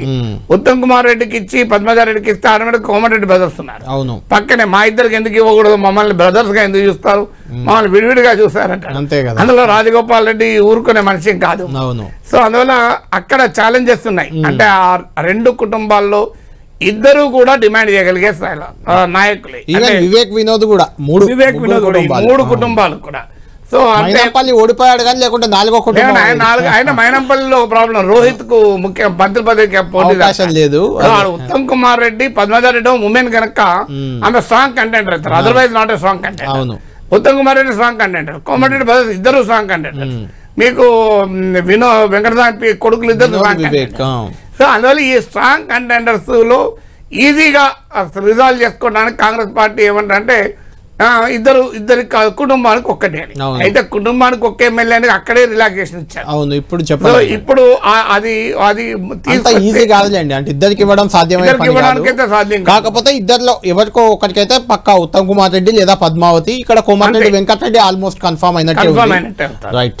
తర్వాత ఇక్కడ ఇంకొక ఇంట్రెస్టింగ్ ఫ్యాక్టర్, ఇంట్రెస్టింగ్ వ్యక్తి కూడా ఉన్నారు ఇక్కడ. ఆయన అద్దంకి దయాకర్. తుంగతుర్తి టికెట్ ని త్యాగం చేసిన ఇమేజ్ ఆయనకు వచ్చింది. ఏదో సభలో కోమటిరెడ్డి వెంకటరెడ్డి మాట్లాడుతూ కాబోయే మంత్రి అని కూడా ఆయన సంబోధించారు ఎన్నికల ముందే. అంటే ఆయన స్పోక్స్ పర్సన్ గా, తెలంగాణ జేఏసీ నాయకుడిగా, మాల మహానాడు నాయకుడిగా ఆయనకున్న ఛాలెంజ్ ఏంటంటే మళ్ళీ కాస్ట్ కాంబినేషన్ అవుతుంది. ఆల్రెడీ బట్టి విక్రమార్క, వినోద్ ఇద్దరు ఇట్లు ఉన్నారు. కానీ అదే సమయంలో ఆయన ఒక పార్టీకి ఒక విజిబుల్ ఫేస్ గా ఉన్నాడు. సో ఆయన ఈ ఎన్జిఓ ఉద్యమ నేపథ్యము, తెలంగాణ ఉద్యమ నేపథ్యము. అయితే ఆయన ఇప్పుడు ఎమ్మెల్యే కాదు, ఎమ్మెల్సీ. అందువల్ల ఇప్పుడు ఆల్రెడీ ఎమ్మెల్సీగా ఉండి మంత్రి పదవి రావడానికి అవకాశం ఉన్న జీవన్ రెడ్డి ఉన్నాడు, షబీర్ అలీ ఉన్నారు. షబీర్ అలీ కూడా అంటే ఇప్పుడు ఆయనకు ఎమ్మెల్సీ ఇవ్వాలి కదా. అదే ఇవ్వాలి. ఆయన కూడా ఎమ్మెల్సీ కాదు కానీ ఆయనకు ఇవ్వాలి. గవర్నర్ కోటా 2 ఉన్నాయి, ఎమ్మెల్యే కోటా 2 కొత్తగా ఎమ్మెల్యేలు అయ్యారు కాబట్టి అవి రాజీనామా చేస్తారు. అంటే గ్రాడ్యుయేట్ ఎమ్మెల్సీ పల్లా గ్రాడ్యుయేట్ ఉంది, local body custody Narayana Reddy కూడా ఉంది. అది కొంచెం లేట్ అయినా మిగిలిన ఎమ్మెల్యే కోటా కడియం శ్రీగారు ఉన్నారు. ఇప్పటికిప్పుడు అద్దంకి దయాకర్ ఫ్యూచర్ లో అయితే స్కోప్ ఉంటుంది. నా అనుమానం ఇప్పటికిప్పుడు ఆయన ఎమ్మెల్యే కూడా కాదు గనక, ఎమ్మెల్యే అయ్యి ఉంటే స్ట్రాంగ్ కంటెండర్ అయ్యేవాడు. అవును. మీకు రేవంత్ రెడ్డి కూడా దగ్గర గట్టి సమర్థకుల్లో ఎవరు. సో ఆయనకు అదే సమయంలో కోమటిరెడ్డి వెంకటరెడ్డి లాంటి వాళ్ళు వ్యతిరేకించడమే ఆయనకు. వెంకటరెడ్డి అన్నారు ఎక్కడో, అది తర్వాత అనొచ్చు. అది ఎందుకంటే కానీ వాస్తవంగా ఆయనకు టికెట్ రాకపోవడానికి చాలా మంది అడ్డుపడ్డారు. చివరి నిమిషం వరకు మీకు గుర్తుండే ఉంటుంది, కాంగ్రెస్ పార్టీలో చివరిగా ప్రకటించింది అదే అనుకుంటాను. So Addanki Dayakar strong contender అయినా ఈ బ్యాలెన్సింగ్ చేయడంలో ఆయన ఇవాళ ఇప్పుడు ఇమీడియట్ గా కష్టం, భవిష్యత్తులో అకామిడేట్ కావచ్చు. రైట్. మరొక కీలకమైన జిల్లా కాంగ్రెస్ పార్టీ పరంగా అక్కడ మొత్తం 10 నియోజకవర్గాలు ఉంటే భద్రాచలం ఒక్కటి తప్ప మిగిలినది తెల్లం వెంకట్రావు భద్రాచలం నుంచి బీఆర్ఎస్ అభ్యర్థి గెలిచారు ఎమ్మెల్యేగా. మిగిలిన 9కి 9 గెలిచారు. ఆ గెలుపులో కీలక పాత్ర తీసుకున్న వ్యక్తులు ఇద్దరు. ఒకరు తుమ్మల నాగేశ్వరరావు ఓసీ కమ్మ సామాజిక వర్గం, మరొకరు పొంగులేటి శ్రీనివాసరెడ్డి ఓసీ రెడ్డి సామాజిక వర్గం. తుమ్మలను కూడా స్పీకర్గా అడుగుతున్నట్లు ప్రచారం అయితే జరుగుతుంది. అంటే వాళ్ళిద్దరు కూడా పోటీ ఉందని అనుకోని, ఖమ్మం జిల్లాలో వాళ్ళిద్దరు గెలిచిన ఇద్దరే వాళ్ళు. బట్టి విక్రమార్క అందరు కాదు, బట్టి ఈ ముగ్గురికి పోటీ లేదు. అదే ముగ్గురు గెలిచినా అయ్యేవాళ్ళు. కానీ ఇవాళ పత్రికలు సిపిఐ వాళ్ళు కూడా అడుగుతున్నారని. అవును, సిపిఐ వాళ్ళకు కూడా పొత్తులో భాగంగా అప్పుడు మీకు ఎమ్మెల్యేలు ఇవ్వలేం కానీ మంత్రి పదవి ఇస్తాం కోమటిరెడ్డి గారు ఇలాంటి ఓపెన్ అన్నారు. అంటే జనరల్ గా నాగేశ్వర్ గారు సిపిఎం అనేది అధికార పార్టీతో పొత్తు పెట్టుకుంటుంది కానీ భాగస్వామ్యం అందులో ఎక్సెప్షన్ సిపిఎం పెట్టుకోదు, సిపిఐ పెట్టుకుంటుంది. మీకు ఇంద్రజిత్ గుప్తా చిత్రానంద్ మిశ్రా మన దగ్గర ప్రభుత్వంలో ఆంధ్రప్రదేశ్ లో ఎప్పుడు పెట్టుకోలేదు కానీ బట్ వాళ్ళ సిపిఐకి విధానపరమైన అభ్యంతరం లేదు. ఎందుకంటే కేంద్ర ప్రభుత్వంలో ఇంద్రజిత్ చిత్రానంద్ మిశ్రా హోంమంత్రిగా ఉన్నాడు. చిత్రానంద్ మిశ్రా స్పీకర్ గా కూడా పనిచేశారు. స్పీకర్ గా సిపిఎం ఉన్నారు. సిపిఎం కు మాత్రం రిజర్వేషన్స్ ఉంటాయి. సిపిఎం జ్యోతి బసుని తీసుకోలేదు, ప్రైమ్ మినిస్టర్ తీసుకోలేదు. అందులో సిపిఎం విధానపరంగా తమకు మెజారిటీ లేనప్పుడు మంత్రివర్గులు ఉండరు. అది లెఫ్ట్ ప్రభుత్వంలో మాత్రమే ఉంటారు, మిగతా ప్రభుత్వంలో ఉండరు. సిపిఐకి ఆ రిస్ట్రిక్షన్ లేదు. చాలా అవకాశం ఉందంటారా? మంత్రివర్గం వాళ్ళు అడిగారు ఇస్తారా అని. ఇవ్వడం అనేది ఛాలెంజింగ్, కానీ దూరదృష్టితో దేశంలో కమ్యూనిస్టుల అవసరం ఉంటుంది అనేది. అయితే అక్కడ ఆయన ఒక్కడే ఎమ్మెల్యే కనుక వేరే ఆప్షన్ లేదు. ఇస్తే ఆయనకే అవుతుంది, నో డౌట్ అవుతుంది. అందువల్ల లేదంటే ఒక ఆప్షన్ ఎమ్మెల్సీ కూడా 2 ఇస్తామన్నారు కదా. ఎమ్మెల్సీ ఎలాగ ఇస్తారు, అదే అందులో కూడా అవకాశం లేదు. అందువల్ల ఇచ్చి మంత్రి ఇవ్వలేదా అట్లా కూడా ఉంటుంది. అంటే ఎమ్మెల్సీలో ఒకరి మంత్రి చేయొచ్చు, కానీ ఆల్రెడీ కొన్న సమస్య ఎమ్మెల్యే గెలిచాడు, పార్టీ రాష్ట్ర కార్యదర్శి. అందువల్ల అవకాశం ఈయనకే ఉంటుంది, వేరే వాళ్ళకు ఉండదు. ఒకవేళ సిపిఐని కనుక ఇంక్లూడ్ చేయాలని అప్పుడు ఖమ్మం జిల్లా నుంచి అత్యధికంగా 4 అవుతాయి. అంటే ఎప్పుడు ప్రతి మంత్రివర్గంలోనూ ఎక్సెప్షన్స్ ఉంటాయి. ఎందుకంటే కొన్ని తప్పదు, అనివార్యంగా కొంతమందిని అకామిడేట్ చేయాల్సి. ఇప్పుడు మీకు బీఆర్ఎస్ లో వెలమ ఎక్సెప్షన్ కదా, 4 అయ్యారు కదా. సో అందువల్ల ఎక్సెప్షన్స్ ఉంటాయి, కొన్ని కులాలకు ఎక్సెప్షన్స్ ఉంటాయి, కొన్ని జిల్లాలకి 200 ఎవరిని ఆపుతారు, బట్టిని ఆపలేరు, తుమ్మలు ఆపలేరు, బొంగులేట్ ఆపలేరు. సో ఎవరిని ఈవెన్ సిపిఐకి ఇవ్వాలన్నది పార్టీ విధానపరమైన నిర్ణయం. అది జాతీయ స్థాయిలో తీసుకున్న నిర్ణయం. ఇలా రాష్ట్ర నాయకత్వానికి ఇష్టమన్నా లేకపోయినా ఒకవేళ జాతీయ పార్టీ ఇవ్వాలన్నది ఇవ్వక తప్పదు. రాష్ట్ర నాయకత్వానికి ఫ్రీడమ్ ఉంటే ఇవ్వరు, ఎందుకంటే వాళ్ళకు మాకే అడ్జస్ట్మెంట్ సరిపోతలేమంటారు. ఫైనల్ గా మరొక కీలకమైన జిల్లా హైదరాబాద్ నుంచి ఒక్క ఎమ్మెల్యే కూడా గెలవలేదు కాంగ్రెస్ పార్టీ నుంచి.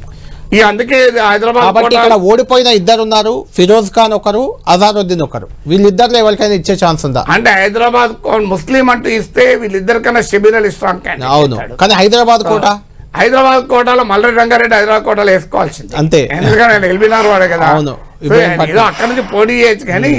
సో బట్ ఇది పార్ట్ ఆఫ్ హైదరాబాద్ కిందకి, part of Hyderabad. Even Ibrahimpatnam కూడా పార్ట్ ఆఫ్ హైదరాబాద్ లాగే చూడాలి, పార్ట్ ఆఫ్ హైదరాబాద్ చూడాలి. అందువల్ల మల్లారెడ్డి రంగారెడ్డి హైదరాబాద్ కాబట్టి వీళ్ళిద్దరు స్ట్రాంగ్ కంటెండర్ కావడానికి కూడా అదే కారణం అవుతుంది. ఇప్పుడు ఆయన హైదరాబాద్ నుంచి ఎవరికి ఇవ్వనప్పుడు ఖచ్చితంగా హైదరాబాద్ చుట్టుముట్టున్న ప్రాంతాలకైనా ఇవ్వాలి. షాద్నగర్ శంకర్ కూడా ఆ కోటాలో వచ్చేస్తుంది, నియర్ బై ఉంటుంది. కానీ హైదరాబాద్ నుంచి భవిష్యత్తులోనే అకామిడేట్ చేయొచ్చు, ఎందుకంటే ఏదైనా ఎమ్మెల్సీ గానో ఏదైనా చూసి అకామిడేట్ చేసే ప్రయత్నం చేయొచ్చు. అయితే వీళ్ళిద్దరిలో అవకాశం తక్కువ అంటారు, ఫిరోజ్ ఖాన్ కానీ అజారుద్దీన్ కానీ. ఎందుకంటే అడిగా అజారుద్దీన్ కొమ్మ జాతీయ నాయకత్వంతో లింక్ ఉంది, కానీ ఇక్కడ షబీర్ అలీ కాదని ఫిరోజ్ ఖాన్ ఇస్తారా? ఫిరోజ్ ఖాన్ నాంపల్లి నుంచి గెలిచి ఉంటే వేరు, 100% అయ్యేవాడు. షబీర్ అలీ కన్నా ముందే అయ్యేవాడు. షబీర్ అలీ ఓడిపోయి ఫిరోజ్ ఖాన్ గెలిచి ఉంటే ఆటోమేటిక్ ఫిరోజ్ ఖాన్ గెలిచిన అయ్యేవాడు. అజారుద్దీన్ వర్కింగ్ ప్రెసిడెంట్ కూడా ఇచ్చారు గతంలో. వీళ్ళ ముగ్గురులో ఎవరైనా గెలిస్తే ఆటోమేటిక్ అయ్యేవాడు, మంత్రి అయ్యేవారు. ఓడిపోయారు కనుక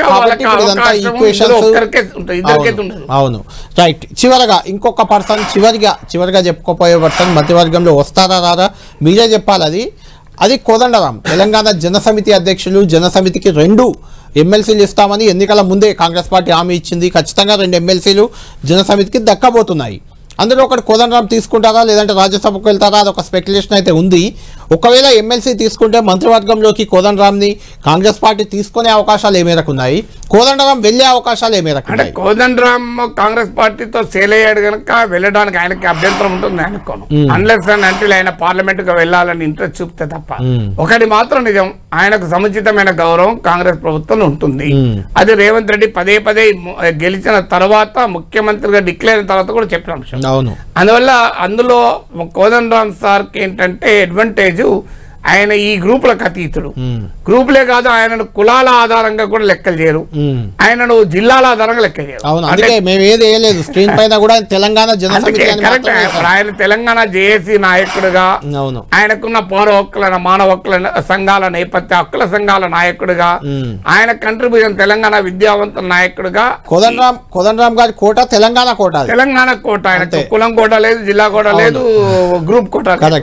సో అందువల్ల కేసీఆర్ కు గౌరవించలేదు అనేది తెలంగాణ సమాజంలో ఒక బలమైన సంకేతం పంపి, చూడు మేము రెస్పెక్ట్ ఇచ్చాం కోదండరాం కు అంటూ తెలంగాణ జేఏసీ లెగసీని తమకు అనుకూలంగా వాడుకోవడానికి కాంగ్రెస్ ఆలోచించవచ్చు. అందువల్ల డెఫినెట్గా Kodandaram is a strong contender.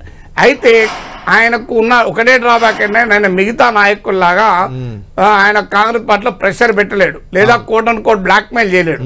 So ఆయన ఇస్తే తీసుకోవాల్సిందే తప్ప ఇవ్వకపోతే సంగతి ఏందో తెలిసే మనిషి కాదు. కాబట్టి తీసుకోవడానికి సిద్ధంగా ఉన్నారు. కాంగ్రెస్ ఇస్తుందా లేదా, కాంగ్రెస్ ఇస్తుందా అకౌంట్ కానీ ఆయనకు ఏదో రూపంలో, ఎందుకంటే ప్రభుత్వంలో మంత్రే కావాల్సిన అవసరం లేదు. అవును, ఇప్పుడు planning board vice chairman Boinapalli Vinod Kumar కు బీఆర్ఎస్ ఇచ్చింది. అవును, ఫైనాన్స్ కార్పొరేషన్ చైర్మన్ కూడా అంటే మీకు అన్నిటికన్నా పెద్దది ప్లానింగ్ బోర్డు వైస్ ప్లానింగ్ బోర్డే, ఎందుకంటే దానికి చీఫ్ మినిస్టర్ కూడా ఉంటాడు, చీఫ్ మినిస్టర్ చైర్మన్ గా ఉంటారు. అద్భుతమైన వర్క్ చేయొచ్చు.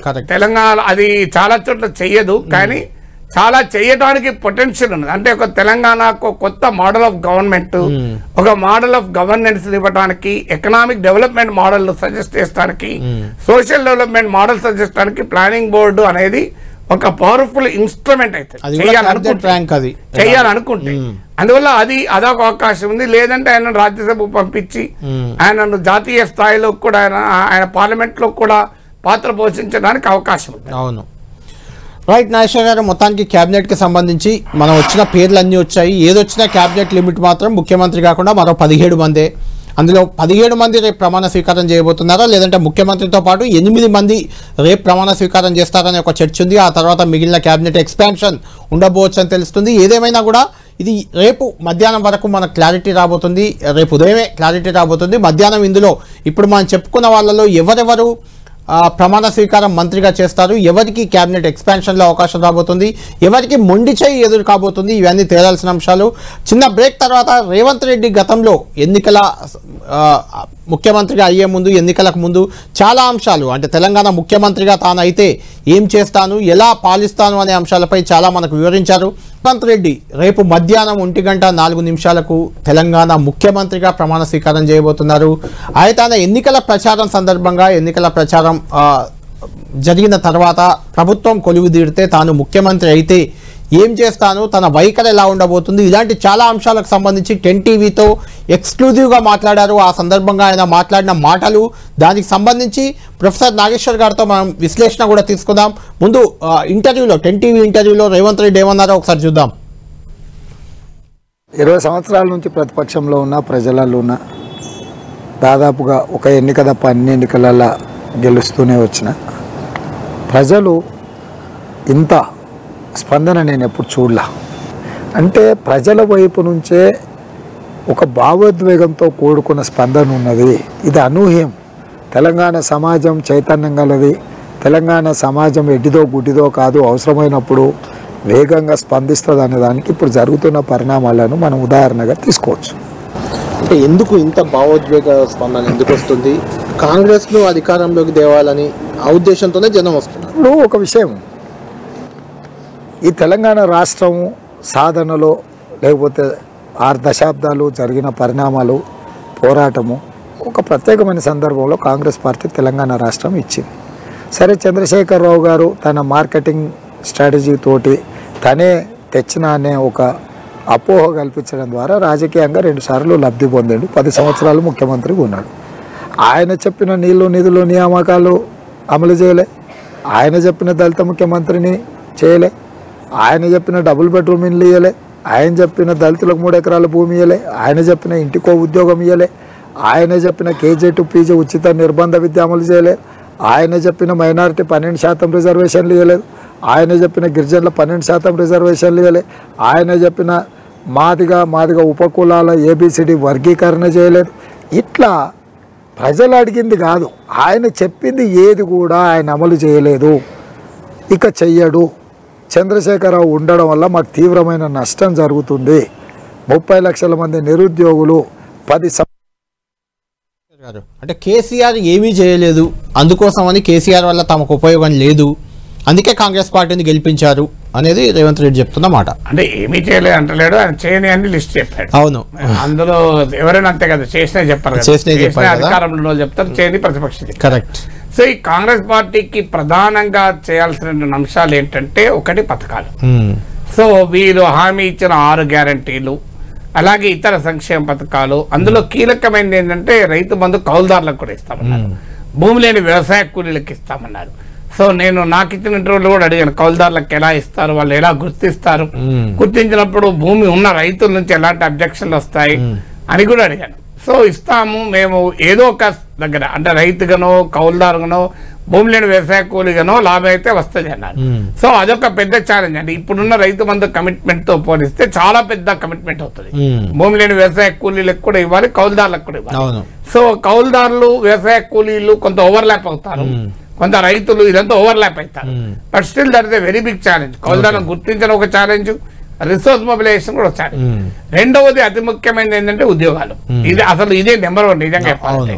ఎందుకంటే ఇలా కేసీఆర్ ప్రభుత్వ పతనానికి దోహదం చేసిన సింగిల్ మోస్ట్ ఫ్యాక్టర్ ఏదైనా ఉందంటే యూత్ అన్ఎంప్లాయ్మెంట్. ఇవ్వలేదు అని, కానీ ఉద్యోగాలు దేశంలోనే అతి ఎక్కువ ఇచ్చింది తెలంగాణ రాష్ట్రమే కదా.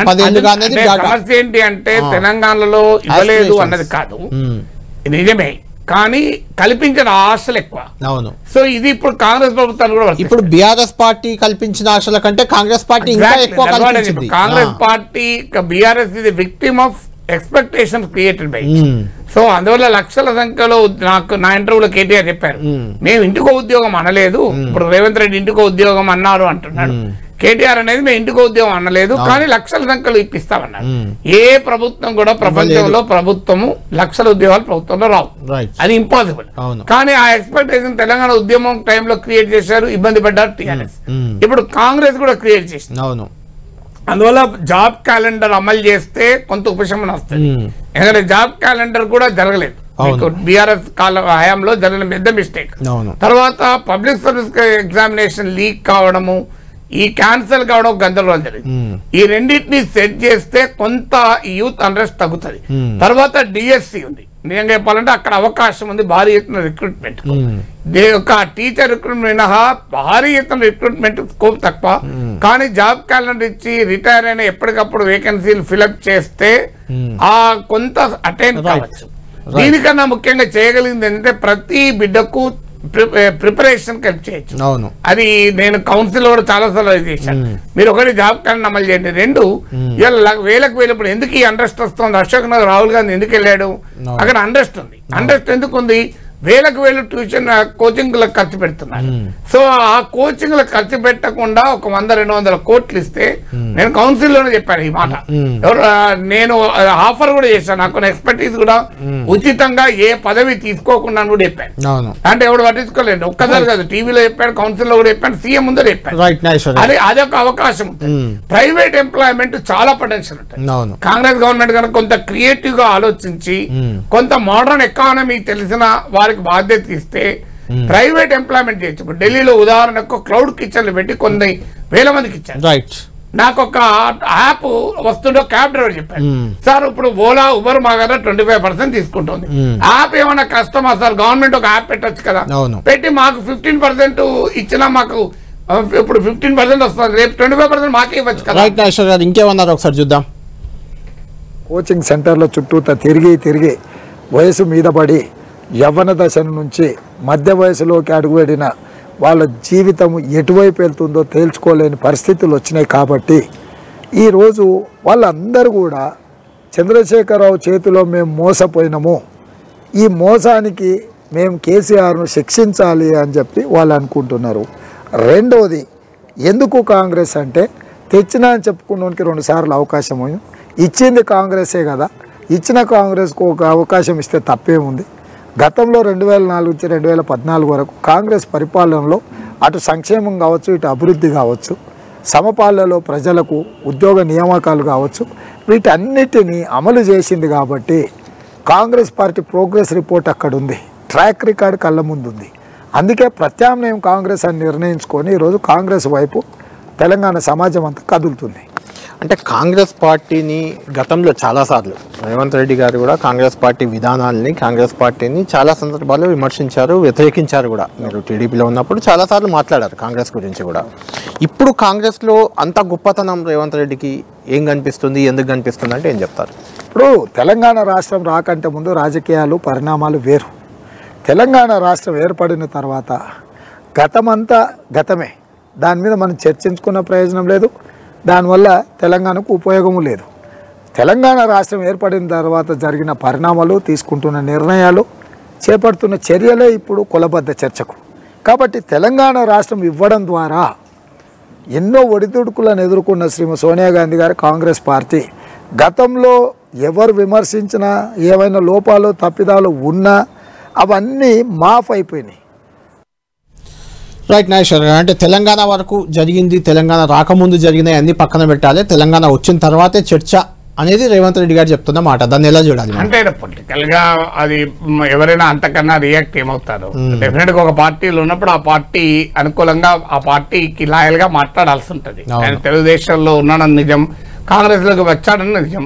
తెలుగుదేశంలో ఉన్నప్పుడు తెలుగుదేశం నాయకుడిగానే ప్రవర్తిస్తాడు తప్ప తెలుగుదేశంలో ఉండగా కాంగ్రెస్ కోవట్లాగా ఉండలేడు కదా, కాంగ్రెస్ లో ఉండగా తెలుగుదేశం కోవట్లాగా ఉండడు. సో అది దానికన్నా ముఖ్యమైనది ఏంటంటే అభివృద్ధి సంక్షేమం. దీంట్లో కీలకమైనది ఏంటంటే తెలంగాణ యొక్క ప్రత్యేకత ఆర్థిక అభివృద్ధిలో తెలంగాణ రిలేటివ్లీ బెటర్గానే ఉంది. కానీ వీక్నెస్ తెలంగాణ ఎక్కడంటే సామాజిక అభివృద్ధి, మానవాభివృద్ధి. మీరు తెలంగాణ స్టడీ చేస్తే విద్యారంగంలో ఇప్పటికీ మనం చాలా లో లెవెల్ ఉంటాం. Human development, social development indicators లో తెలంగాణ ఇప్పటికీ లో లెవెల్. అద్భుతమైన మార్పు విద్యారంగంలో తేగలచ్చు. ప్రభుత్వానికి కనుక ఉంటే ఢిల్లీ ఉన్నది స్కూల్స్, హెల్త్ అండ్ ఎడ్యుకేషన్, ఈ రెండు రంగాల్లో తెచ్చిన విప్లవాత్మక మార్పులు ఆమ్ ఆద్మీ పార్టీకి ఢిల్లీ మోడల్ అయింది. అన్ఫార్చునేట్లీ కేజీ టు పీజీ అన్నారు కానీ రెసిడెన్షియల్ స్కూల్ ఒక్కటి మాత్రం పెట్టారు. అది సిగ్నిఫికెంట్ ఇనిషియేటివ్. కానీ అందులో కేజీ ఉండదు, పీజీ ఉండదు రెసిడెన్షియల్ స్కూల్లో. యూనివర్సిటీ ఎడ్యుకేషన్ పూర్తిగా దెబ్బతిన్నది. అందువల్ల ఎడ్యుకేషన్, ఎంప్లాయ్మెంట్, స్కిల్ డెవలప్మెంట్ ఈ మూడింటిని ఆధారంగా చేసుకుని కాంగ్రెస్ పార్టీ కనుక ఒక పెద్ద కృషి చేస్తే, రాడికల్ చేంజ్ తీసుకొస్తే, ఇప్పుడు ఏ అన్రెస్ట్ అయితే, ఏ అశాంతి అయితే బీఆర్ఎస్ ప్రభుత్వాన్ని దెబ్బతీసి కాంగ్రెస్కి అధికారం ఇచ్చిందో అది సాటిస్ఫై అయ్యే అవకాశం చాలా ఉంటుంది. దీనికి చాలా పొటెన్షియల్ ఉంది. అయితే దీనికి ఒక డెవలప్మెంట్ మోడలే మారాలి, డెవలప్మెంట్ పారాడిమ్లో ఒక షిఫ్ట్ రావాలి. Right right thank you Nageswar గారు. మొత్తానికి రేవంత్ రెడ్డి రేపు క్యాబినెట్ పై ఎవరెవరు ఉండబోతున్నారో ఆ అంశాలతో పాటు రేవంత్ రెడ్డి చెప్పిన మాటలపై కూడా వివరించారు. ఇది మొత్తానికి రేవంత్ రెడ్డి రేపు మధ్యాహ్నం 1:04 ప్రమాణ స్వీకారం చేయబోతున్నారు. సీఎంగా బట్టి విక్రమార్క డిప్యూటీ సీఎంగా ప్రమాణ స్వీకారం చేస్తారు. మరో 7 మంత్రులుగా కూడా ఉండే అవకాశం ఉన్నట్లు మనకు తెలుస్తుంది.